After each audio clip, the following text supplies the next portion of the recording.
Po mënon me përqavlla të Geci, po kjo do t'jetë për mua. Ka qenë goxha jashtë për Geci dhe duket që është nevrikosur. Edhe por mbi gjitha në këtë deklarata ai thotë ka menduar se guxo është LDK-ja, por po del tjetë një japanxhe vetëvendosjes. Kështu e ka quajtur ai. Tani ju jeni inkuadruar si guxo. A ka guxo subjektivitet dhe si shihni deklaratat e zotit Geci? Pas këtë diskutim disa herë dhe tash s'po du, siç e tha dhe Faton Peci se isha me të kur ndalim tek mediat mëngjes. Dhe unë kam respekt sikur për krejt familjet Kosovë që kanë kontribuar dhe që historikisht janë tregu, janë rreshtu me interesin kombëtar edhe si në luftë, si para luftës, si pas saj. Por si mendoj për mua është pak e çuditshme që më u konsideru një familje ose një familje tjetër si një lloj pushteti i veçantë apo institucioni i veçantë në Kosovë. Me këtë respekti që mund të me pas, komunikimet private nuk kam detaje, në fakt, në pas zotin Geci në atë më herët që foli për atë komunikimin që Edhe folba me zot lart se s'po dëgjoj.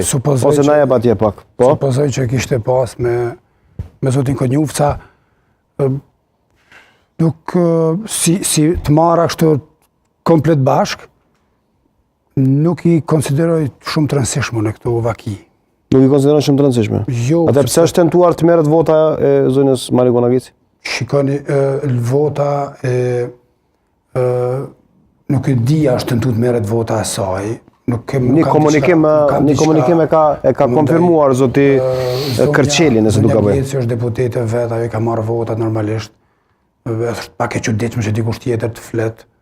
Të jetë një farë hipoteke, një farë dorzanie, se votat nuk merren me hipotekë. Pak e çuditshme kjo, për neve si zanë si... Në pejorativ në gjuhën që e përdori Geci, si do duk? Po, kjo është e pa... Ofendues? Po, është e pa nevojshme me qenë ofendues në komunikim publik, edhe për ma tepër, secili tash mundet çdo qytetar nesër marrë para kuvendit me jap me thirrje. Ai duke që e kanë thirrur, ai është qytetar, por... Po qytetar, po të paktën për një çfarë cilësie, po mendoj shikoni duhet të respektohet edhe... Në cilësinë që është përgjigjur një deklarata që ka ndodhur pak momente më përpara teksa ju keni qenë aty. Ka pas, mendoj ndoshta është një keq kuptim. Keq kuptim edhe mes zotit Geci, edhe mes asaj që ka dëshiruar të thotë Faton Peci nuk ishte qëllim të keq aty. Në fakt, ai vetëm kërkoi që komunikimet private direkt mesin privat.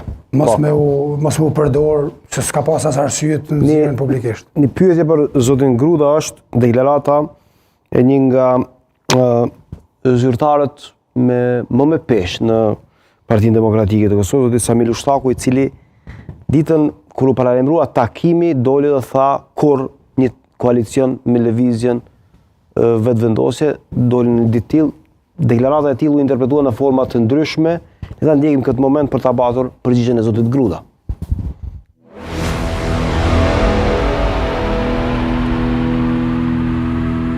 A është të mundshme një koalicion, për shembull, mes LVB-s dhe PDK-s? Jo. Kjo formulë që e vrisën, nëse ndodh? Unë mendoj që PDK-ja me vetëvendosin në asnjë mënyrë nuk guxon me qenë bashkë. Ato fyrje që ka bërë Albin Kurti edhe vetëvendosja na ndonë një oqan.